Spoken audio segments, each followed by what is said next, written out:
technical gi kitang ashoiba leibana kitang tapthakre ngakpigani mayam pomnamak makhata rakpada ngasigi Facebook live streaming the library ba amadi YouTube live streaming the library ba pomnamak pushu taram ukchari tongan platform singda mijang tabiri ba amadi tabiri ba singwashu thagat ba phongdoksari taram ukchari hauzik lanthok chari matam gi Wapham ngasigi ahan bada lanthok sagadori ba si Sana Laibak editorial kalam dagi laukhachaba matam gi Wapham da tawning bada tawbadi yahaloishi lo leiba lamdam ni haiba utfam thai khunai asida leiriba mioi khuding makna mana apama tawning bada tawbagi chatnabi amada lakhibada tarabadi khunai adu tangdu laitaba khunai ama kaidawngai da oiroi khunai amabu ingna chikna laiba yanaba mawong maril taba khunai ama ohenba Yanabagi makal kaya gi losing matam gi oina semlaga chatnaribani losing su matam ga chunaraktaba matamda amuk nohongnana semdok sadok laga khunai asibu kanglon amagi makhada puraga chatnaribani khunai asigi miyoiba aikhoina sembani haiba tarabasu mi amamamna tawgadaba amasung tawroidaba haiba wafam sing tongan leiribani khunai amada miyoi amana tawgadaba lo thaudang sing khangna tawba tawnaraga tawnaraba tawfam thokpana karino thoktabana karino haibadu khangdoklaga matamda khunai adu ingna chikna panba khunai ama oigadoribani khunai adu da lairiba mipum khudingmakna mana tawningbada tawbada mi hatningle hatpa funingle phuba lambi semningle semba thong saningle sabagi thabak kaya chathaba tarabadi khunai adu matam pumbagi oina charangnaba khunai ama oigadoribani angamba chenaba khunai amata manglom da changsin bangamde amana amabu jingthaduna chawkhat lamjenda maninglomda hanbanatana atai karisu leiroi haukiba chahi gi mi ahom da thokiba laibak thiraba thodok adugi matung tarakpada lamdam asida kanagumba furup kharagi miyoi singna lengak kanthok tawning bada tawbagi fibam ama miyamna uduna lakli ngangna bayabasu ngangnari adubu kadai fauba yaningliba kadai fauba hainariba wafam adu chumbage haibadudi kanamatana khangba ngamde matamdi mafam sing aduda aikhoina changluba yadabana adubu lengaki mari lainaba singnadi ayaba yaudana lambi semjinba thong sajinbagi video kharadi social media da viral chatnarakpa thengnari adubu semliba lambi adu kadaidagi selna semlibano kanana puthoklaga semlibano haibadudi kanamatana ngasi fauba thidokpasu leite khangdoknabasu hotnabagi mami ude masimag aikoi khangdoknaba hotnabagi tangai fadaba leiri thokliba lan asi manung asida kuki furup ki miyoi sing asina makhoina tawningbada tawbada thingbina balaitana maning tamna pangthokpagi khudam changdam khara makai social media gi khuthangda miyam inakre Handak te Chandel district ki manung chanba amasung Sugunu police station na konba ko Molnom village kauduna cheliba Manipur river gi mathakta kuki singna thong sajilakpagi wathok lakle thong asi haukiba tha ahum mari gi mamangda sabani haina phongdok narakpasu mami mafam adugi structure sing adu yenglaga hairiba matam adugi mamangda saba hauba oigani haibagi thajaba lei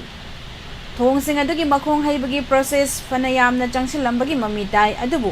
laibak faba haigadra lengaki ayabu yaudana thong sajinbagi thabak chatharambagi paw hek phangbaga Chandel district ki deputy commissioner masamangna aiba cherol thoktuna thong saba thinjilakhibani loinana thong sabagi thabak makha chathaba yaroi haina athingba pirakhibani adubu lamhen to hen bakangbu aduna deputy commissioner gi Wapham adu thausadana thabak leptana Suzilakpadagi Manipur Police Chandel gi SDO amasung Central Forcing yauna mafum aduda sangsinbuna thong shaba tingnaba honarubada nupi mayam hauraklaga changsilakliba security forcing adubo chathankhide adum oinamak security na akanba ngaksel ga loinana amuk hanna changsinuna thong shabagi thabak adu levankibaga loinana makhatana thong shabagi thabak chathadanaba village stripta akanba Wapham thamkiba laikhre Matang asida panjaningmadi lengaki ayaba amatasu yaudana thong sharga madu tungdam atik akai thoktuna missing mina nanglabadi madugi teksa kanana pugani aikhoina paikhaliba project asi kanana mating pangbagi haibadu su khangdok pachange ꯌꯥꯝꯂꯕ ꯁꯦꯟꯐꯝ ꯑꯃ ꯊꯥꯗꯔꯒ ꯁꯥꯔꯤꯕ ꯊꯣꯡ ꯑꯁꯤꯒꯤ ꯁꯦꯟꯐꯝ ꯑꯁꯤ ꯀꯗꯥꯏꯗꯒꯤ ꯂꯥꯛꯄꯅꯣ ꯍꯥꯏꯕꯗꯨ ꯃꯔꯤ ꯃꯈꯣꯡ ꯈꯪꯗꯣꯛꯅꯕ ꯂꯩꯉꯥꯛꯅ ꯍꯣꯠꯅꯐꯝ ꯊꯣꯛꯏ꯫ ꯃꯈꯣꯏꯅ ꯇꯧꯅꯤꯡꯕ ꯇꯧꯕꯗ ꯌꯥꯍꯟꯕ ꯆꯨꯝꯗꯦ, ꯂꯣ ꯂꯩ ꯍꯥꯏꯅ ꯈꯪꯍꯟꯕ ꯇꯥꯏ ꯍꯥꯏꯖꯅꯤꯡꯏ꯫ ꯃꯁꯤꯅꯤ ꯄꯨꯖꯔꯛꯂꯤꯕ ꯃꯇꯝ ꯃꯇꯝꯒꯤ ꯋꯥꯐꯝ꯫ ꯃꯈꯥ ꯇꯥꯔꯛꯄꯗ ꯀꯪꯂꯩꯄꯥꯛꯀꯤ ꯃꯩꯔꯥꯗꯒꯤ ꯑꯃꯨꯛ ꯂꯧꯈꯠꯆꯒꯦ꯫ Chief Minister N. Birena go to Delhi da mai onsinbiu. Chief Minister Birena Manipur da go to village, go to hills amadi miyamgi numit haiduna achauba leibak miyamga leingak naknaba mari leinaba thoram kaya haudokhi. Miyamnasu thagatnaki madugi mahaisu adumak phangba khara hauraki. Adubu kanglup anigi chahi ama helaklaba akanba lan asina Chief Minister na paikhatkiba afaba thabak thoramsing asi aremba haibadu oire. Adubu masigi matau tamduna Chief Minister N. Birena thabak oina pangthoknaba hotnagadabasi go to Delhi haibasini. Maramdi chahi ama helaba kanglup anigi lan asi hek lo horokpadagi lan asigi loishinanaba Manipur gi Chief Minister ama oibagi laufam thokpa thodang adu ngasi fawba lawba udri. Masigi mayak sengba kudam haibabu lan asigi loishinanaba hotnabiu haiduna Chief Minister masamangna Delhi da chatuna Bharat ki Prime Minister Narendra Modi unaduna wari saba ngamdriba asini. Mamangi matamdadi Chief Minister Delhi da kayarak chatuna Delhi gi luchimbasing adumak unaki. Adubu lan asi hek haurokpadagi go to Delhi gi Chief Minister gi khongchat asi khibagum taure. Masi yamna chumdabani tana mana tadrabagum tauraba Prime Minister Narendra Modi ni haibada haimanba thokloi. Tana tasinadana leiriba Manipur da thokliba irang asi karisu leitana khalliba Prime Minister Narendra Modi gi mana tanaba Chief Minister Birena Delhi da chatuna mahaka unaduna wari sanabagi thauna adu leigadabani. Prime Minister na Kauroktrabasu Chief Minister masana Delhi da chatuna Prime Minister unaduna honagadabani. Madunatana maraibak Manipur kanana bahaibadi lan asi loisinanaba laukhatpham thokpa thabak amata laukhatana Chief Minister Birena pangdabagi saklon lauduna leiriba asi yamna lali. Masimagna Chief Minister Birenbu Manipur miyamgi luchingbani haina khanbagi thajaba adu nongmagi mangtharai. Sumnagi mamingtagi oina Chief Minister oiduna leiba aduga Chief Minister oiba haibasi aduki matik pamjaba Chief Minister ama oibagi pangthokpam thokpa thodangdi mathaudi pangthokpa ngamdaba miyoini haina miyamna launaba haurakle. Maram aduna maraibak ningba Chief Minister N. Biren ni haibadu thabakna taknabagidamakta go to Delhi da mai onsinduna Delhi da chatuna Bharat ki Prime Minister da changthauna unaduna Manipur da thokliba kanglup anigi lan asi loisinanaba hotnafam thoi. Madu natana utlai palai tawduna matam hawankhiba Manipur da se loisinanaba honarabra haina miyamna launabagum tawri. Masisu Chief Minister gi makhoi sengna maraibak thamoi sengna maraibak nungsibagi thabak adu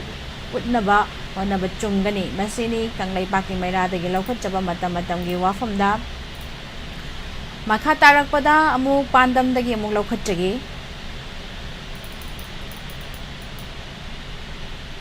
Yung natan yenbagi thawong tawroisi tongan ba wahanthok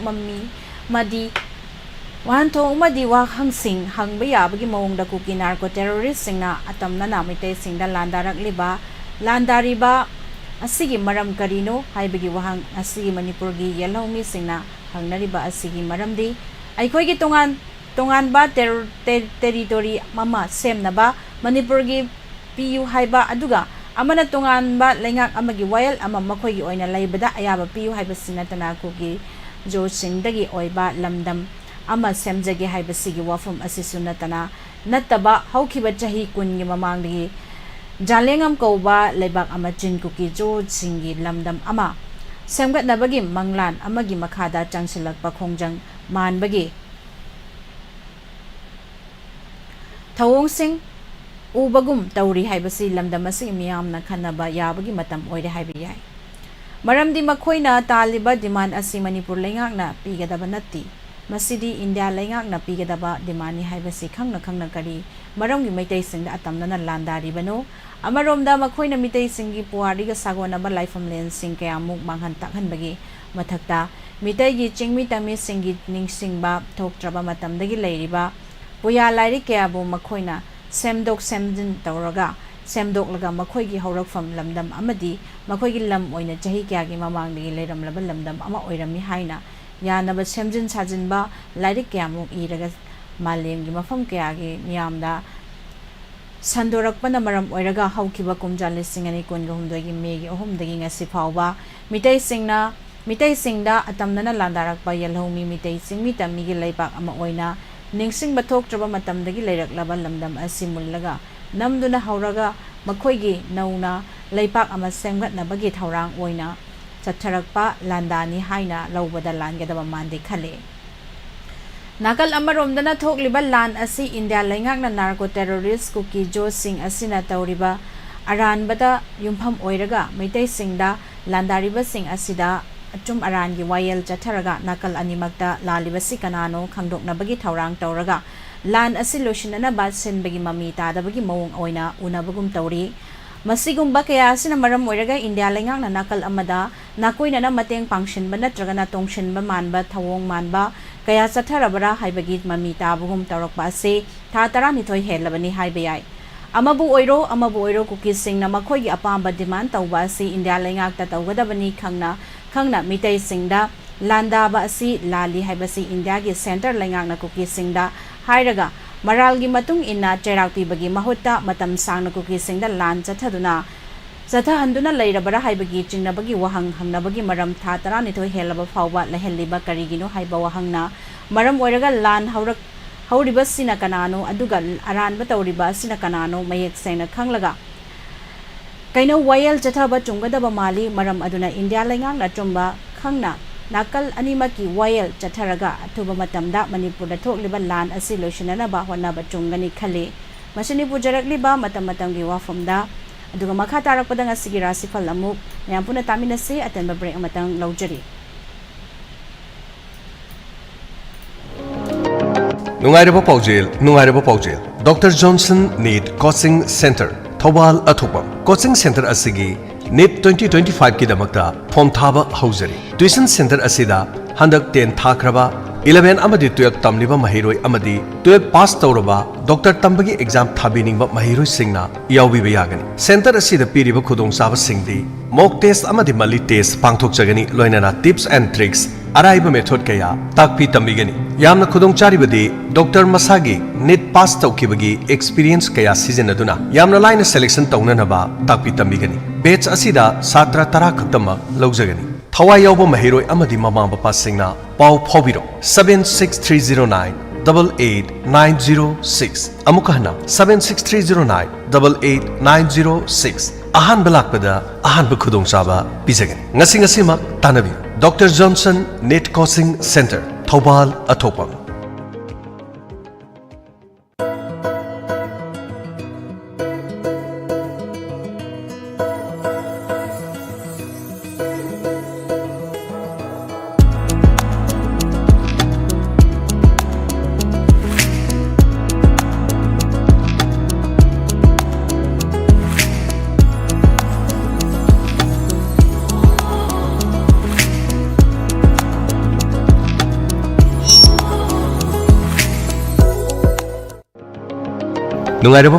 नुंगाइरबा पाउजेल हौखिबा April की break की मतुंगदा तराम नौचरी हौजिक मखा तारकपदा असिगी राशिफल अमुक मयाम पुना तामिनसे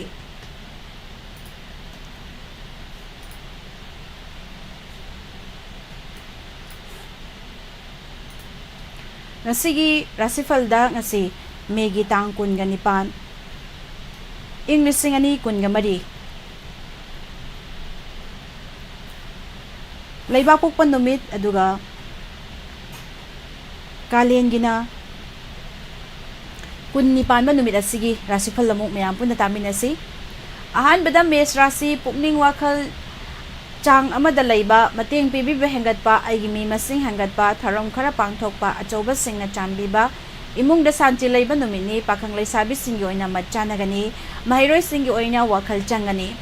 brisk राशिदा हक्सांग वाखल थबक थौरमदा अफबा चौखतप नुमिनी उपाय तौबिबा मी मसिंग यामलगनी अनौबा पोट लेबा यागनी सिंथाबिबा यावरगनी पाखंग लैसाबिसिंगी ओइना नुंसिनगनी महैरोइसिंगी ओइना होनानिंगनी मिथुन राशिदा वखल फत्तबा साउदबा असितना अरुबा थौरम पांगथोकपा ngamba नुमितनी चथोक चसिंदा गाड़ी थौबदा चेक्सिनगनी चरांगनगनी पाखंग लैसाबिसिंगी ओइना वारौनगनी महैरोइसिंगी ओइना होनानिंगदे कर्कट राशि सेल मरम चादना चटपा कोक साबा मिवा मिसा ताबा नुमितनी चंगजरकपा कनखलुगनु असावना मांगजगनी इमुंगदा शांति लेते पाखंग लैसाबिसिंगी ओइना मत खेनगनी महैरोइसिंगी ओइना वखल फक्चिली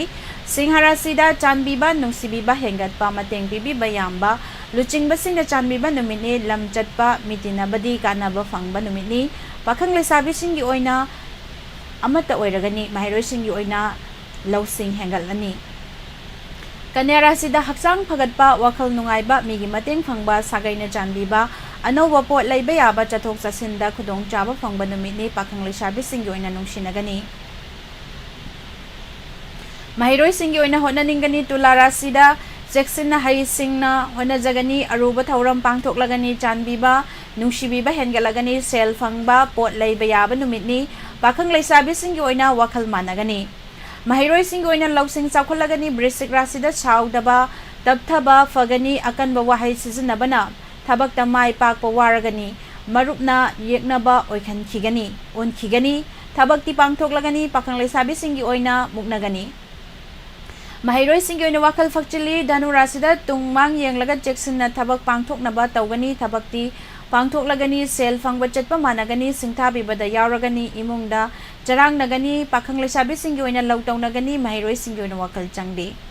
मकर राशिदा खुदोंग चाबा थेंगनबा अचौबसिंग मरुप मपांगसिंगना चांदबीबा नुमितनी लोन तिनदबसिंगदगी सुख अनाबा फंगलगनी शांति लैबा नुमितनी पाखंग लैसाबिसिंगी ओइना मत चानगनी महैरोइसिंगी ओइना होनानिंगनी कुंभ राशिदा चरक चहिंग नाइबा मरकता थबक थौरमदी माय पाकना पांगथोकलगनी कलकपा यंगसिनबा यामलगनी सागैना यंगथिगनी इमुंग मनुंगदा चरांगनगनी पाखंग लैसाबिसिंगी ओइना मुक्नगनी महैरोइसिंगी ओइना वखल फक्चिली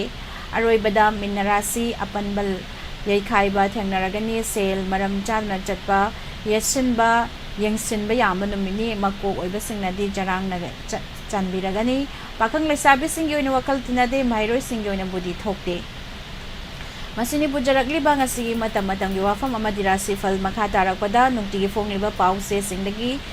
taba fangbigani makha mathang next page da amuk mayam punna thengnasi ngasigi pau